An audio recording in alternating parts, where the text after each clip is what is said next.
Hello and welcome. My name is Garrett Hollembeak, and today on Ounces Over Pounds, we're discussing how public health professionals are changing the landscape. Today, we're on with Brittaney Jenkins, CEO and founder of Jenkins Public Health Consulting, and we're excited to meet with you today, Brittaney. Awesome. Awesome. Thank you so much for having me here. Super excited to connect over this opportunity. Absolutely. And as we know, public health is an ever-changing landscape, and even more so in the last 5 years.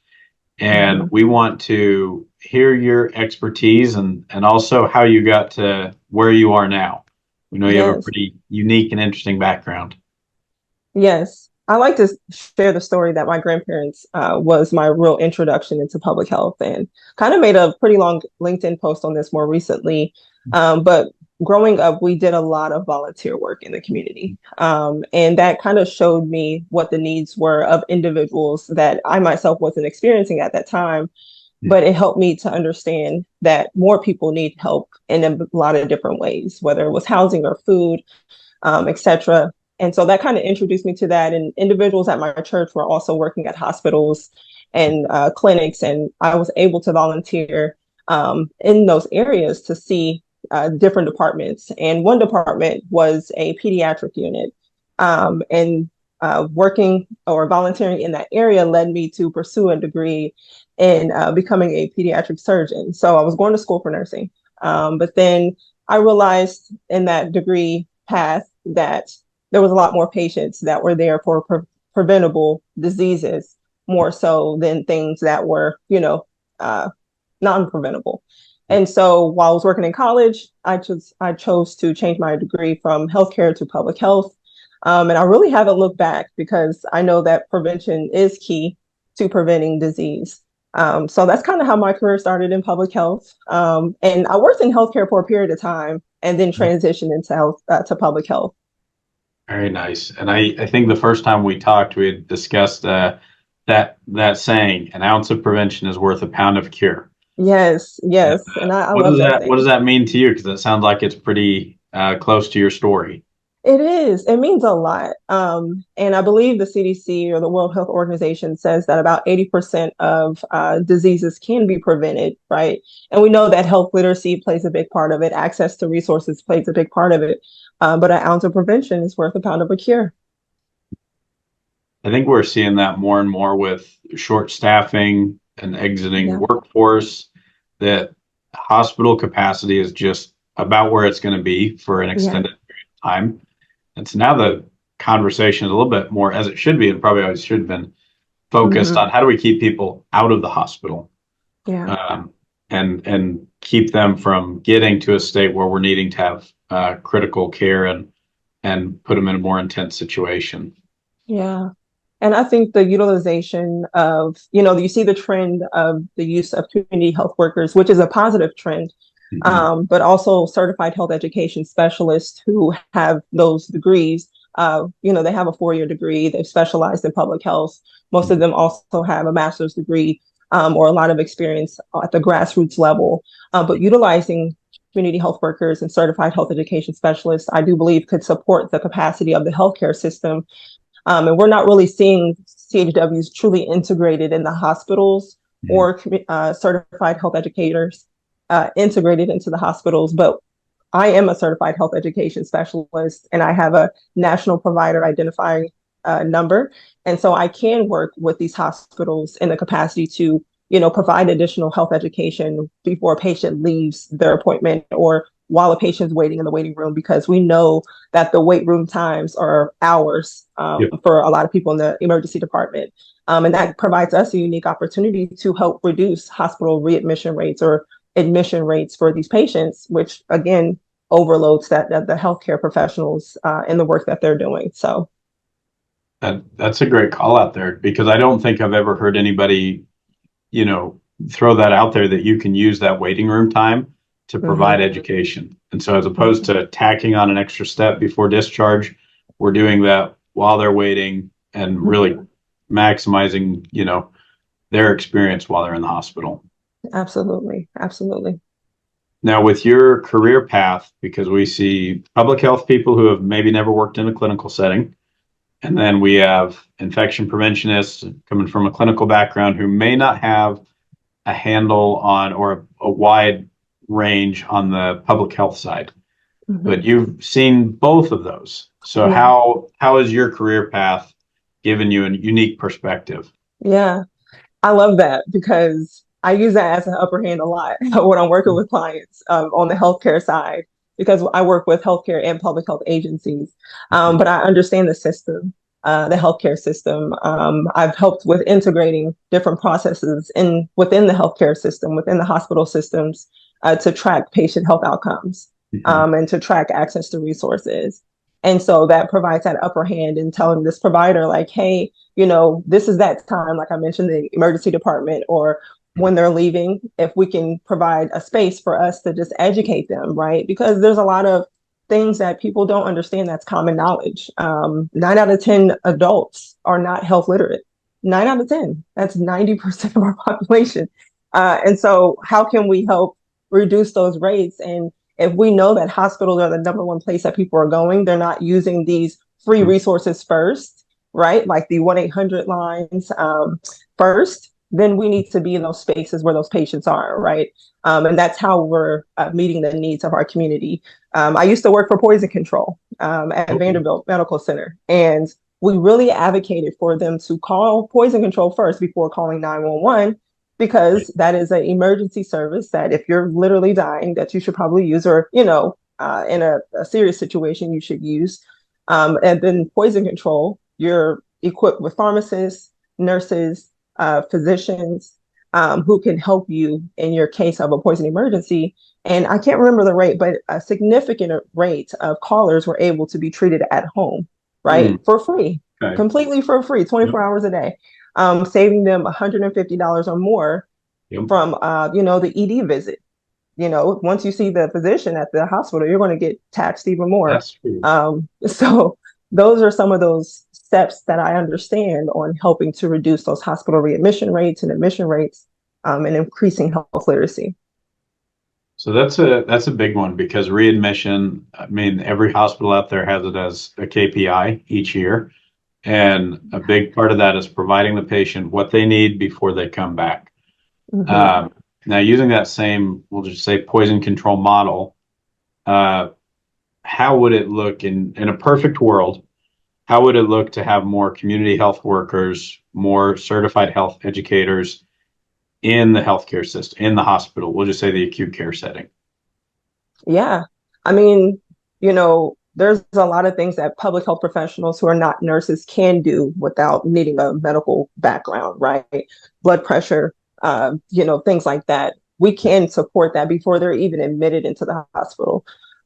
When you're going into the ED, you're usually in this triage area where they're asking for like your weight, and they're taking your blood pressure, they're taking your temperature, they're asking you questions. That is a perfect time for us to intervene with those patients and see, do they really need to see the physician, or is there health education involved, right? Now, it can get tricky though, because there's a lot of symptoms that are, that need to be seen by a physician, right? So there's definitely a long road to that. I wouldn't even say a long road. I'm very passionate about doing that integration sooner than later, for the best for everyone, right? The hospital and the medical costs that's being incurred, increased for them. But I think that could be a good way to do so. I agree, because that's work that's valuable to your public health department as well. Absolutely. Having that data, being able to talk with patients, that work already goes on. It's usually just over the phone. Yes. So, this model, I think is very realistic, where you can partner to say, we have a good population. If you're even a smaller size hospital, you're seeing a couple hundred patients come through your ED every day. Absolutely. And phlebotomy license, right? That can be utilized with a non-medical professional, to support that initiative as well. Well, that's a great point. When you see on the patient education, if there were one or two things that you could teach every patient when they're coming in and out, what are like your golden nuggets of wisdom that you would give to each patient? I'm really big on tobacco cessation and prevention.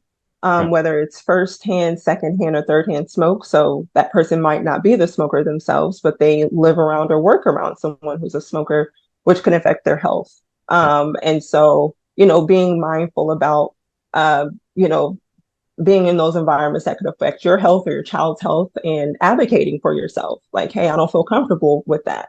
Tobacco use and exposure has shown to affect sexual reproductive health. Mhm. And we don't want that, right? We want to be at our best health. And then obviously onset of cancers and chronic disease for those who are directly using, and even secondhand smoke, like high, percent of secondhand smoke can lead to other issues down the road as well, similar to those who are firsthand users. So yeah, that I would say advocate for yourself and seek the 1-800-QUIT line, which is completely free all over the nation for individuals who are struggling with smoking. That's such a big one too, especially with our infection preventionists who know surgical site infections are greatly impacted by Mhm. smoking, and I think to some degree even secondhand smoke in the environment.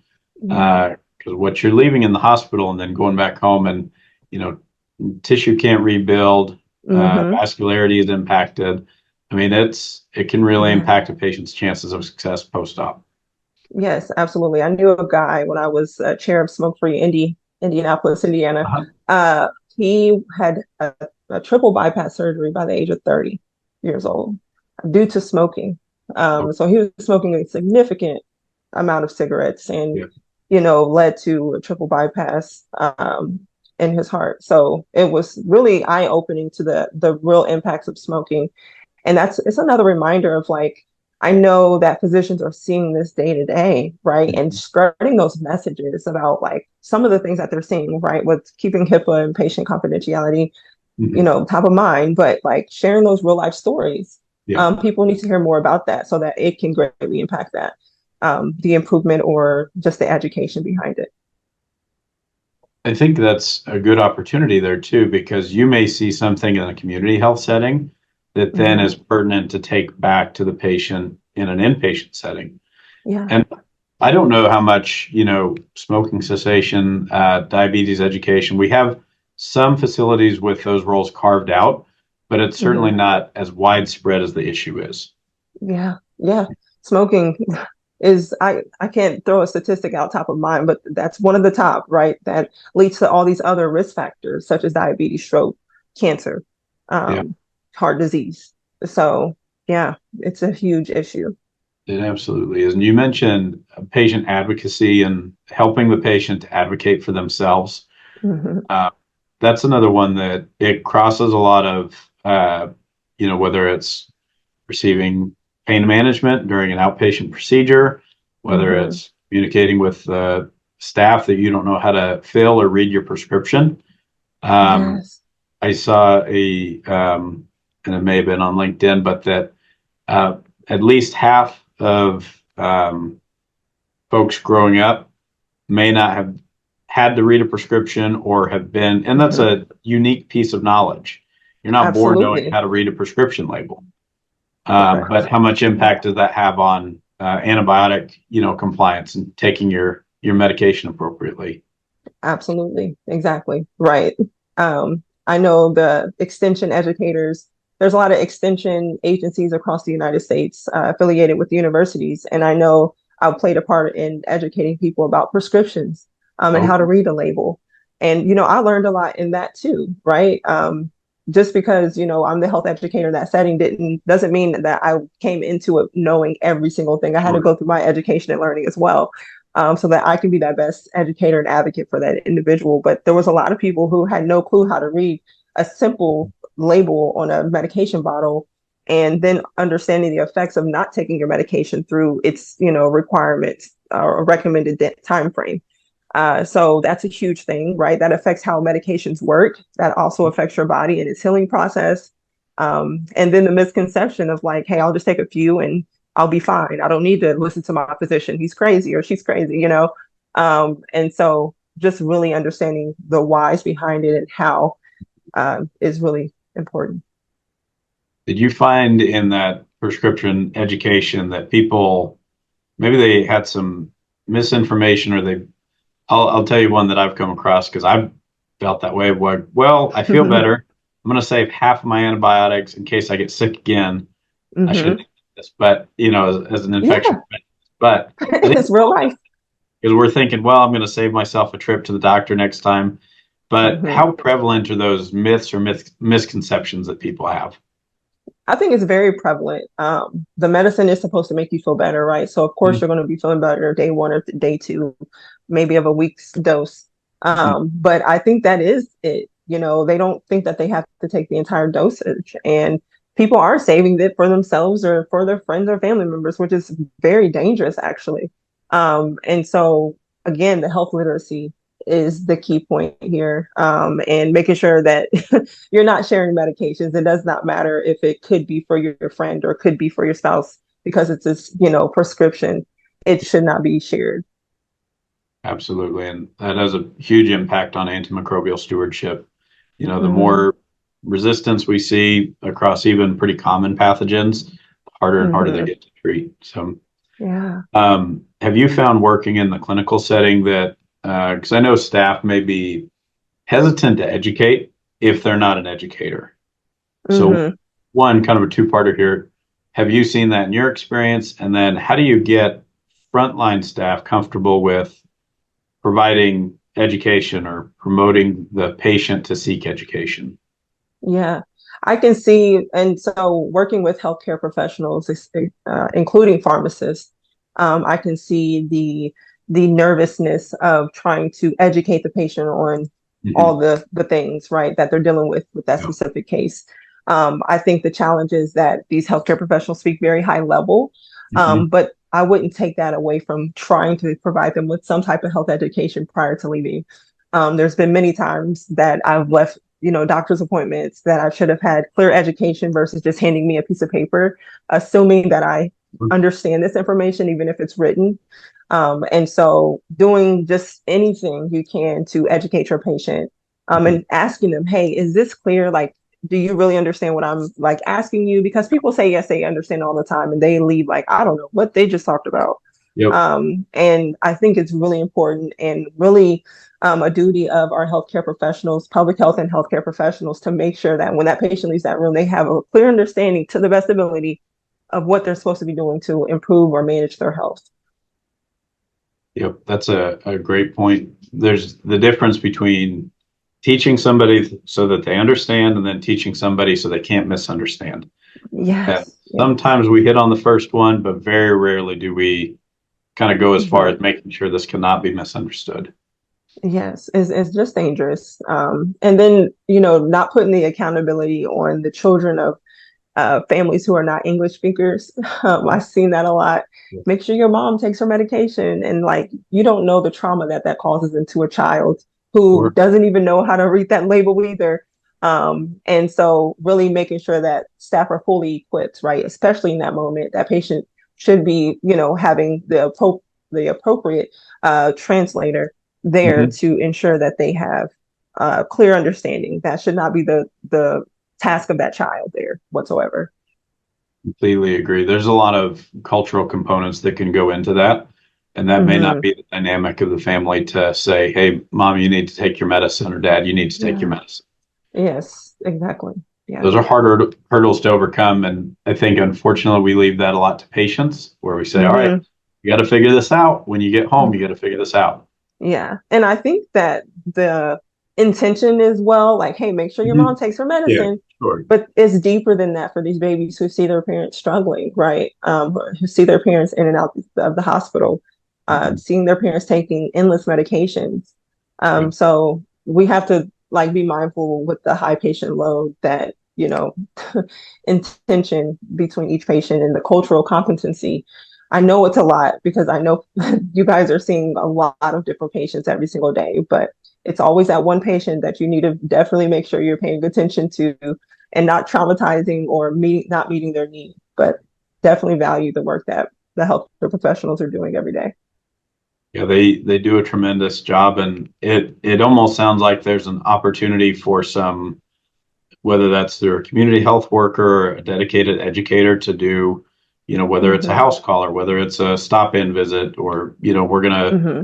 you're gonna go here for an education session about your current condition. some of these are lifelong conditions, and you may have Yes, yes. received, I think diabetes is obviously the most common, and probably, you may Hmm. not receive a lot of education on your first appointment. Yeah. And you may be required to do a lot of work between now and the next time you see a doctor, Hmm. or even a diabetes educator. So it Absolutely. sounds like there's certainly a gap. Uh, Yes. And there are some cases where health departments have the capacity to offer social workers to go out to these homes to provide additional education, to provide, screenings and, care management of these patients. But it's not happening everywhere. Every health department has different capacities, has a different level of resources. Every social worker, that staff can't reach every patient that is needing support.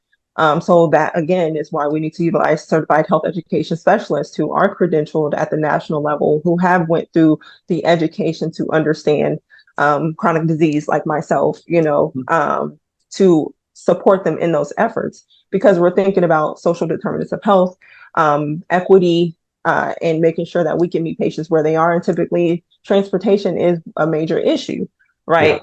And then the trust between the healthcare provider, right, and the patient, having someone who isn't a doctor necessarily go into these homes and better relate in a way, and yeah, who could speak that direct language, break that language down to help them understand. I really do think it can improve these health outcomes and make people more confident in right. managing their health or improving their health. Yeah, absolutely. It gives them the tools and the resources to own Hmm. that and feel empowered in it. Think of Yeah. been on the helpless end of an illness, and Yes. correcting that comes from education. Absolutely. Now, Yes. you do in your work, you do a tremendous amount of education, mentoring, coaching with public Hmm. health um, professionals. Kind of turning a corner here a little bit. I want to learn more about what you do and how you do it for public health mentorship. Yes. So that's the business is unique, right? Jenkins Public Health. We support health organizations most of the time, but then I definitely am dedicated to sustaining the public health workforce. And so we offer mentorship and coaching for current or aspiring public health professionals.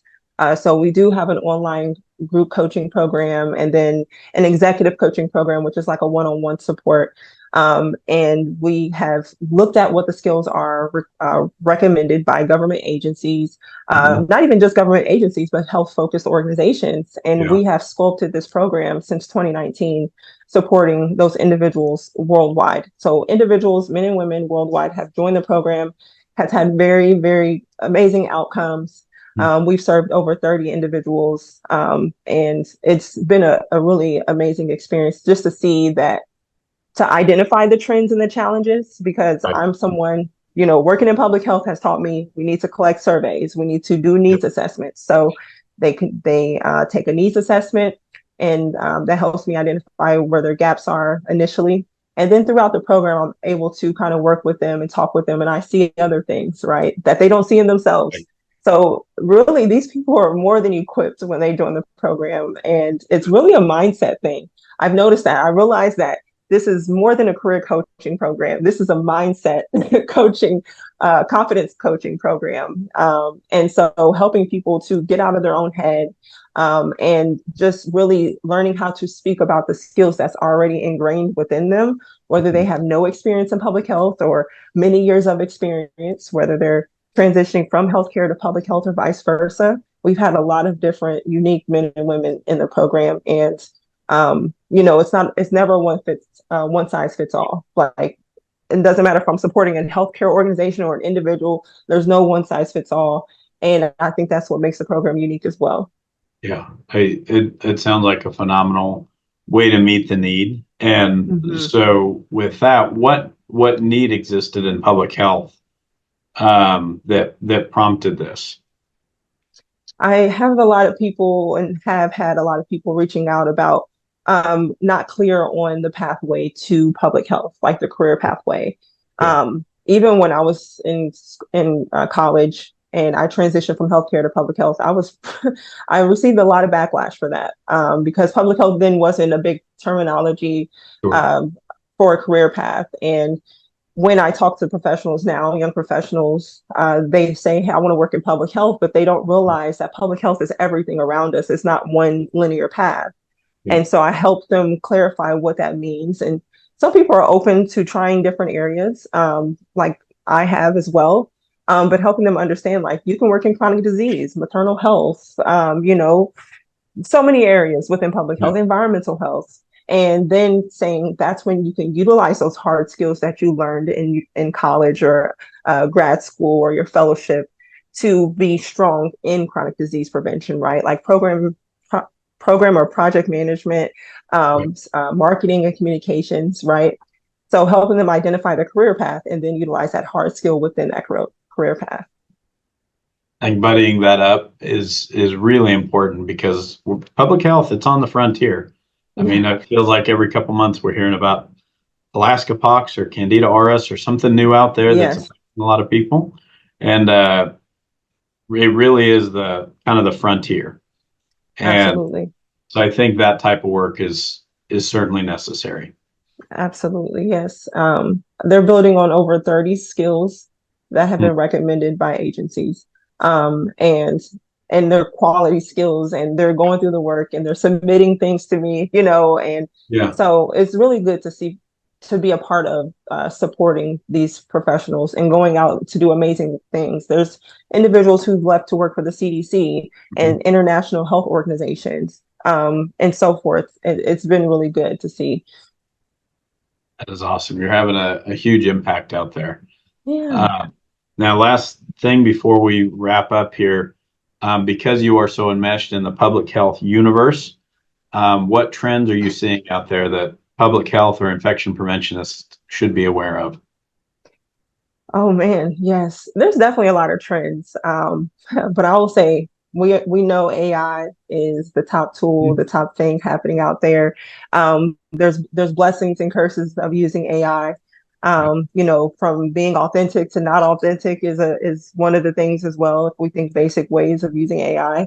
But I do think it can help us get our time back. It does not replace health educators. It does not replace our healthcare professionals or physicians, but it helps us to get our time back and spend more time with patients, right? Yeah. And really, brainstorm questions that we should ask this patient about their diabetes self-management since they haven't taken their medicine or dealing with whatever complication, and I'm sure the physicians know what type of questions to ask, but Yeah. there's the AI can be a really big tool in that effort. And I know with note taking for the healthcare professionals as well. Telemedicine is huge Yeah. too, right? That's helping, physicians and specialists support different locations very quickly. Yep. I recently had to see a neurologist and he called in through Wow. telemedicine. And that was really good because I didn't have to wait hours for him to Yep. come on site, and pulled him up on the telemedicine unit. And that was great. But I can see that can kind of affecting the patient relationship a little bit. Mhm. Um, but I think it's a good tool that we need to utilize more so that we can see these patients quicker in Yeah. in the in the positive way. And yeah, I would say that. So I think you absolutely hit the nail on the head. AI and telemedicine are the two. That's Hmm. it's the way to bring that specialized knowledge onto the patient's Hmm. level to is especially with some of the obstacles that patients have. Hmm. You have to coordinate a ride, talk to somebody, talk Yes. to a friend to get you to the doctor, and then you have a Hmm. follow-up appointment in another week. And, Hmm. it's a tremendous amount of work that has to happen before the patient even gets to the hospital. And so if you Absolutely. can Yes. minimize that burden for a patient through AI or telehealth, I'm Hmm. all for it. Absolutely. Yes. Well, Brittany, this has been a phenomenal interview, and we're Thank excited you you. took time to discuss any parting words of wisdom for the audience. Yes. I would just say connect with me on LinkedIn. I'm always sharing health education information for health professionals in general. I'm a really big advocate for connecting on LinkedIn, and we have some free resources for healthcare professionals, whether it's trying to build trust with their patients or increasing community outreach efforts. So definitely check that out. And keep educating their patients. Health literacy is a big thing that we need to improve, and a little bit goes a long way. Absolutely. I couldn't Yes. agree more. Well, thank you so much. You have a great Thank day. you. Thanks again.